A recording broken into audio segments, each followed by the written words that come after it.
Welcome back to On the Same Page. We are on Daf Ches Amud Beis 8b of Maseches Taanis.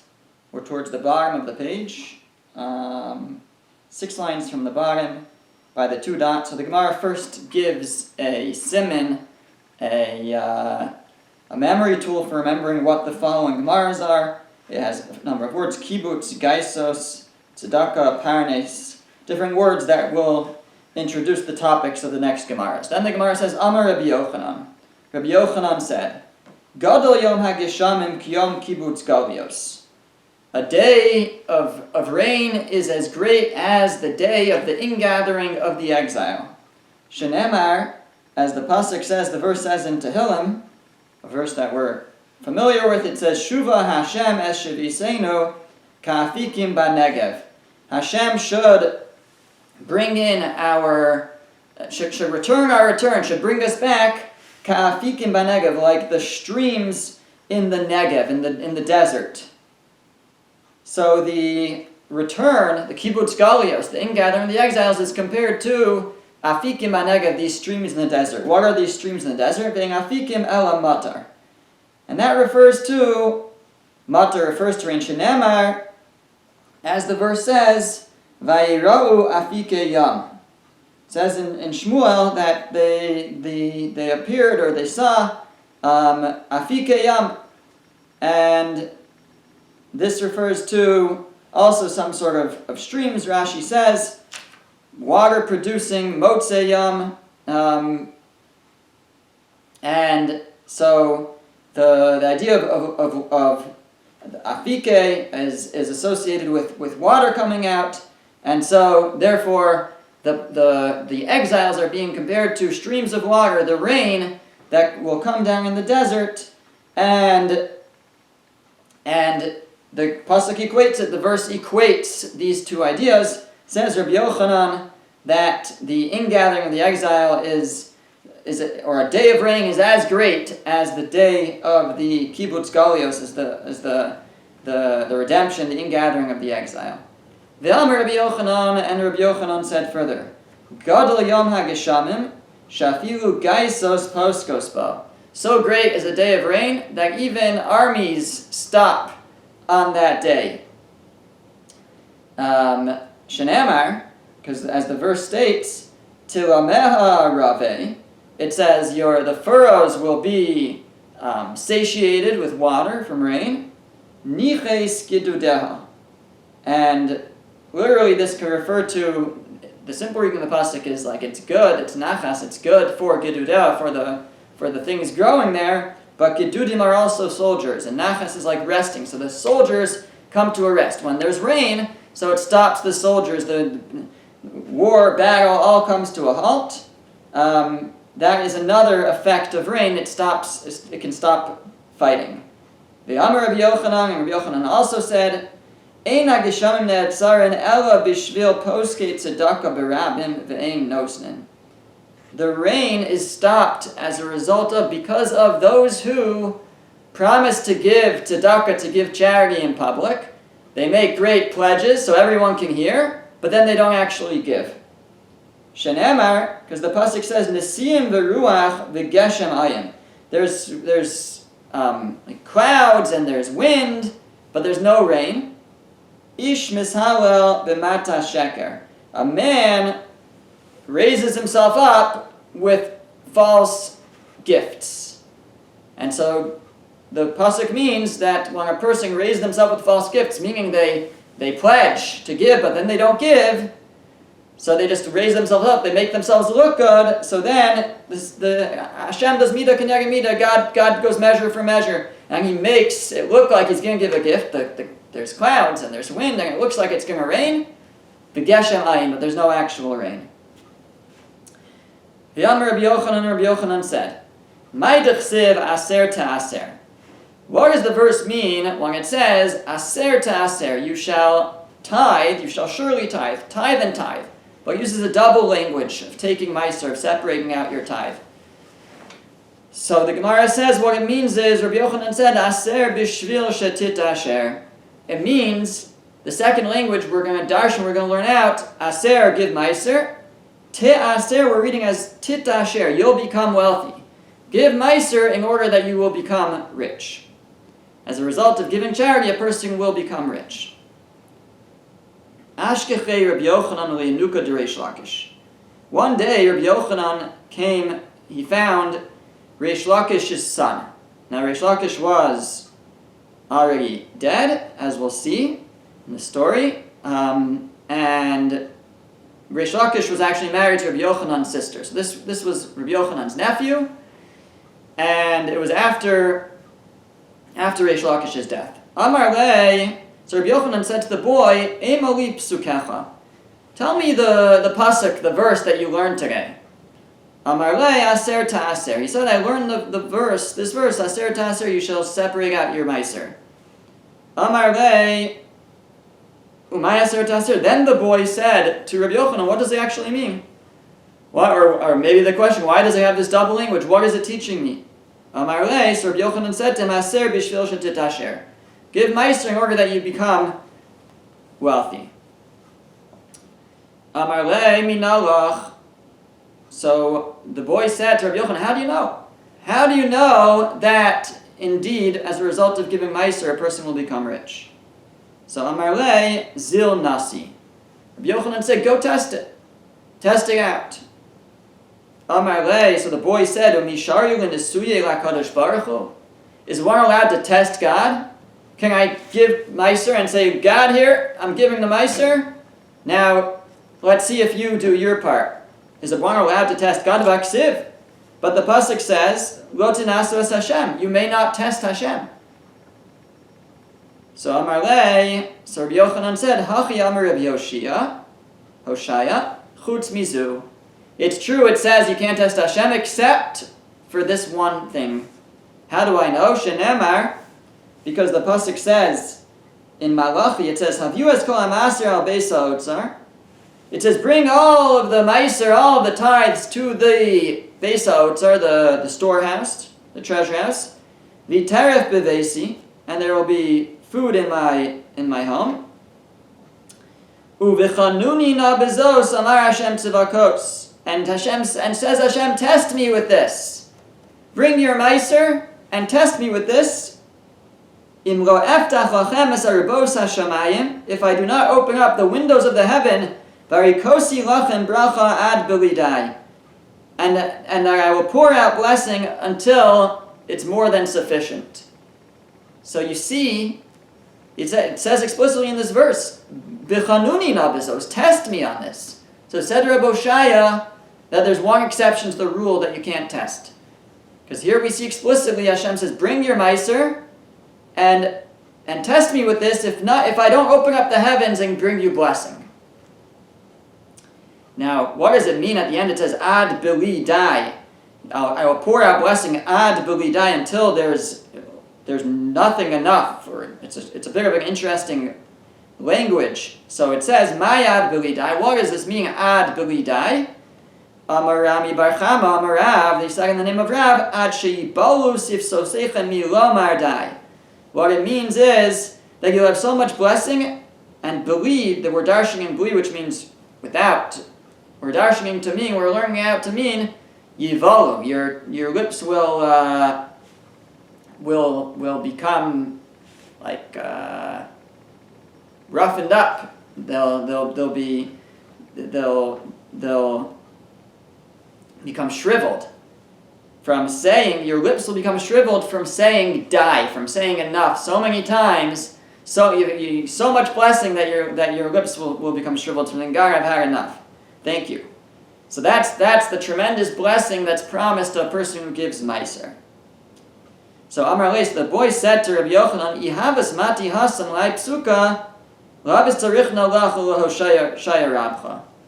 There's a little bit of chutzpah, it seems. He says, had I reached that pasuk in Malachi, then I wouldn't need you or Hosea, your Rebbe, to teach me this. I would have understood on my own, because it's an explicit pasuk.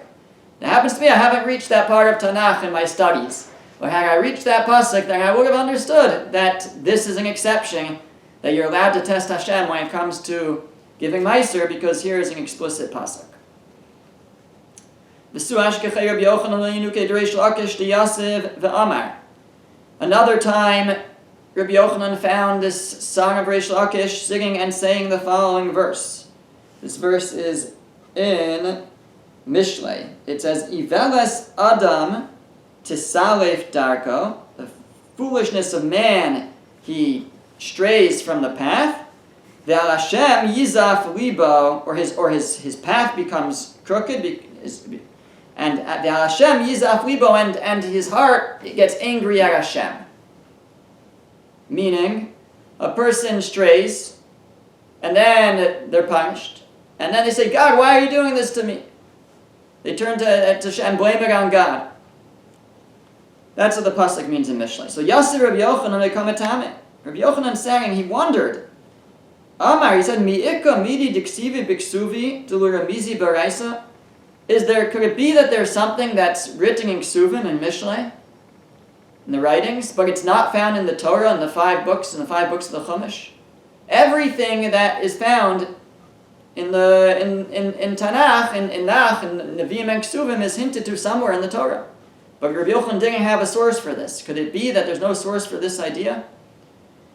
So Amar Le, so the boy said, Atu ha milor mizi? What do you mean? This isn't hinted to? Ve'aksiv. It says about Yosef's brothers. It says, Vayetze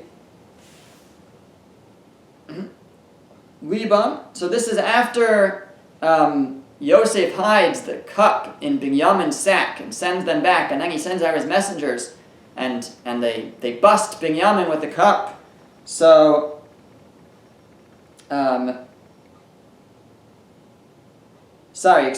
this is, I believe, when they go back home the first time, and after they've paid for their food, they find that their sacks are filled with the money again, and they say, Vayetze Libam, and their hearts went out, Vayecherdu ishal achiv lemar, and each one was afraid, saying, Mazos asa elokim lanu. What is this that God has done to us? So they see they're in trouble, and they say, what is this that God has done to us? Well, the Gemara seems to be saying, what do you mean? Don't blame God. You got yourself into this trouble because you did something bad. So here, said this boy to Rabbi Yochanan, there's a source for this idea that a person sins, they end up getting punished, and then they say, they get angry at God for doing it, for punishing them. But it's their own fault. So that's the source. We see this with the brothers of Yosef. So the Gemara says, Dal Eine, Rabbi Yochanan opened his eyes. Rashi explains that his eyelids would cover his eyes, meaning it was hard for him to open his eyes, but at this point in time. But when he wanted to peer upon this boy, he made an attempt to use his hands or whatever it was to open his eyes and v'chazabe to see this boy.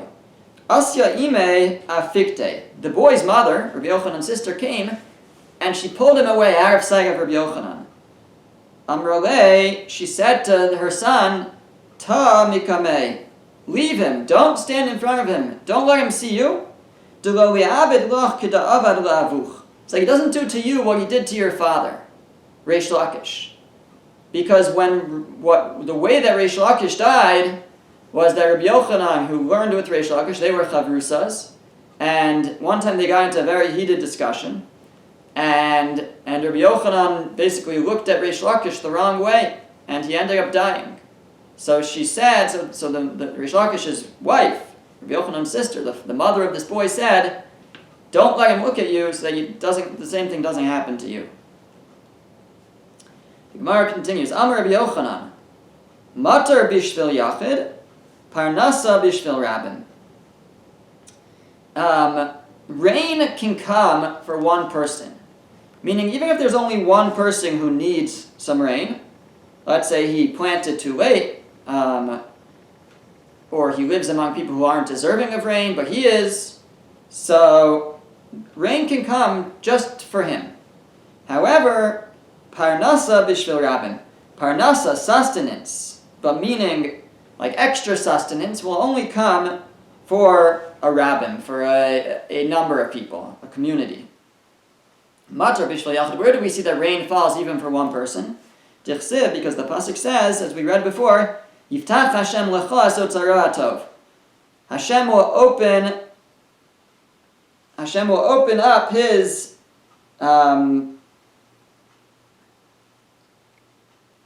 We read this pasuk a different week. We didn't read it yet today. It says Hashem will open up His otzar for you to give to give rain in your land. But it says for you, lecha, for you, even singular. So you see Hashem brings rain even for one person. But parnasa bishvil rabbin.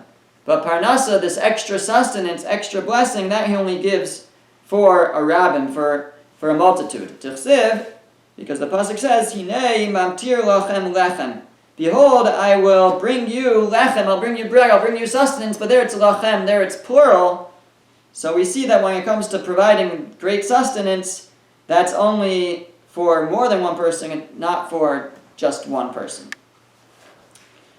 Gemara asks a contradiction. It says, Meisvei Rabbi Yossi, Rabbi Yehuda, Omer, we have a brayso that says as follows. Rabbi Yossi, Rabbi Yehuda said, Shlosha parnasim tovim amdu Yisrael. The Jewish people had three great providers in the desert. Elohein, and these are them. Moshe, ve'Aaron, u'Miriam. Three siblings, Moshe, Aaron, and Miriam.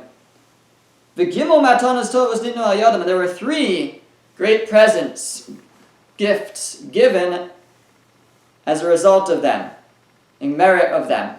Elohein, and these are them. Be'er, va'anan, uman. There was the well from which the well that traveled with them in the desert, which miraculously produced water from a rock on a continual basis. Va'anan, and there were the clouds of glory that provided protection and guidance. Uman, and there was the manna in the desert. Be'er b'zechus Miriam. The be'er, the well, was there, the water was there as a result of the merit of Miriam. Amud anam b'zechus Aaron. And the pillar of cloud was in the merit of Aaron. Now this seems to imply it's not specifically talking about all the clouds that surrounded them necessarily, specifically the cloud that guided them. I think Rashi also mentions the cloud that was overhead. And man b'zechus Moshe, and the man was in the merit of Moshe. Mesa Miriam, when Miriam died, nistalek habe'er, the be'er, the well, left. Shenemar, as the pasuk is, vatama sham Miriam. It says that Miriam died there. Uksiv basrein. Right afterwards it says, v'lohaya mayim la'eda, and they didn't have water. V'chazra b'zchus shneim, but then it came back in the merit of both Moshe and Aaron together. Meis Aaron, when Aaron died, nistalku anane kavod. Then the clouds of glory left. Shenemar, as the pasuk says, vayishma Kanani melech Arad. It says right after Aaron's death that, and the Kanani, the king of Arad, heard. Ma shemua shama. What did he hear? Shama shemeis Aaron v'nistalku anane kavod. He heard that Aaron had died and the clouds of glory had left.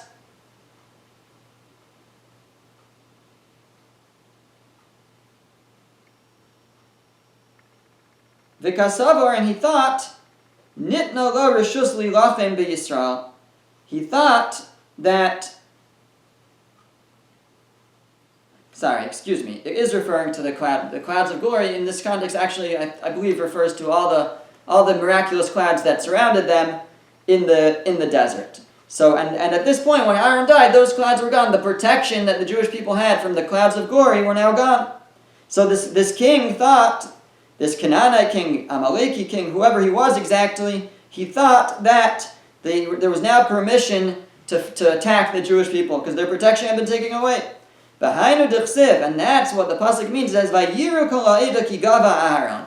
It says that the people saw that Aaron had died.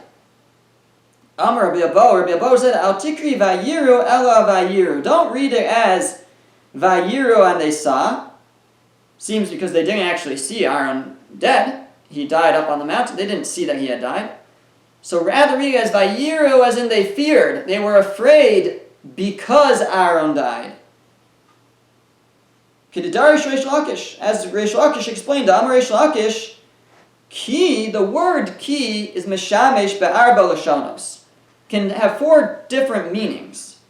It could mean it could mean if, dilma, it could mean maybe, ella, it could mean but, and deha, it could mean because.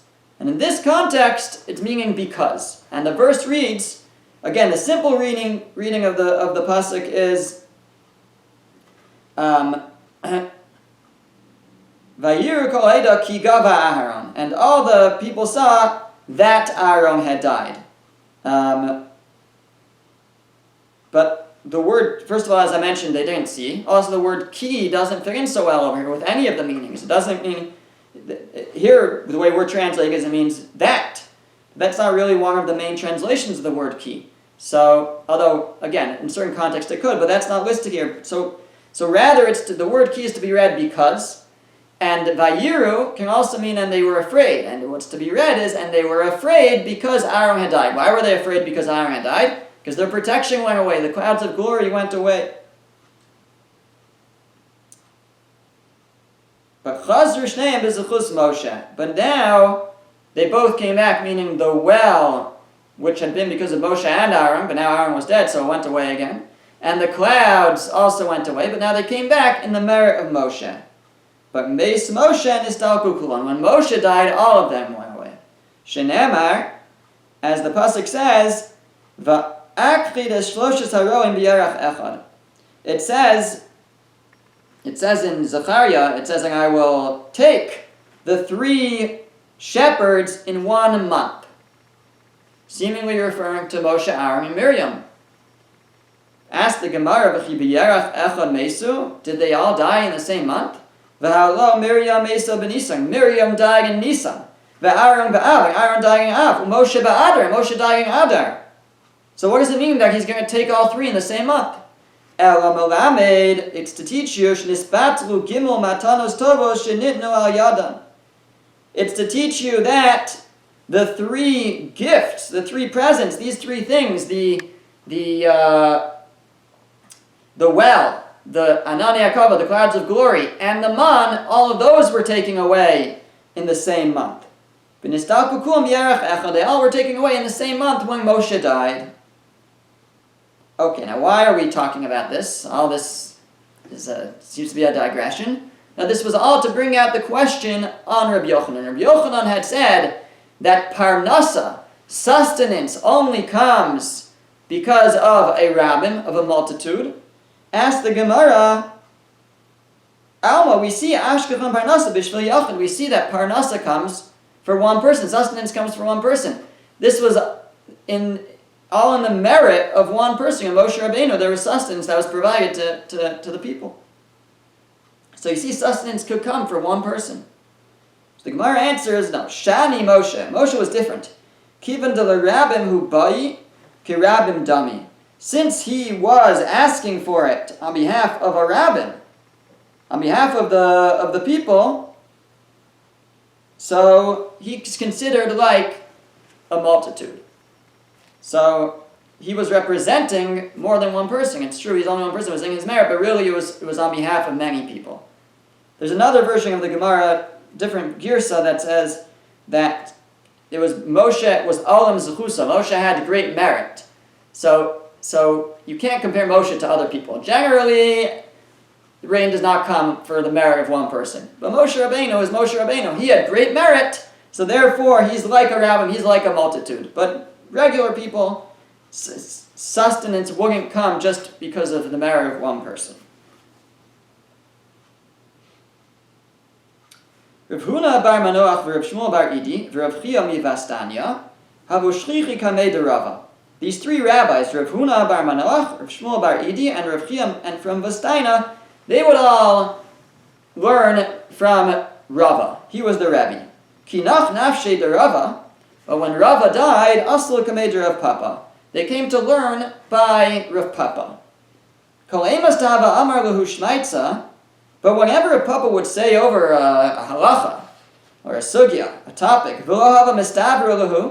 and it didn't sound right, didn't sound right to them, didn't sound logical to them, they would hint to each other, they would like make faces at each other, and it was embarrassing for a papa. And he became weakened. He was embarrassed from this behavior that they were like making faces at what he was saying. Top of the next page, it says, Akriya b'chalme. The following pasuk appeared to him in a dream. The pasuk was the one we mentioned before. It said, it says that I'll take the 3 shepherds in 1 month. And he saw this as foreboding for these 3 students who were embarrassing him, that this was this pasuk appearing in the dream was some kind of premonition that they would all be punished for embarrassing him. So lemachars, the next day, kihavu mifteri minei, when they left him, Amarlu, he said to them, Lizlu Rabbanan Bishlama. You should go in peace, or to peace. Meaning he gave them a bracha. It sounds like he forgave them. He didn't want them to be punished as a result of this. So he forgave them, and he gave them a bracha. They should go in peace, and they shouldn't suffer as a result of anything to do with him. Okay, thank you for listening. Have a great week.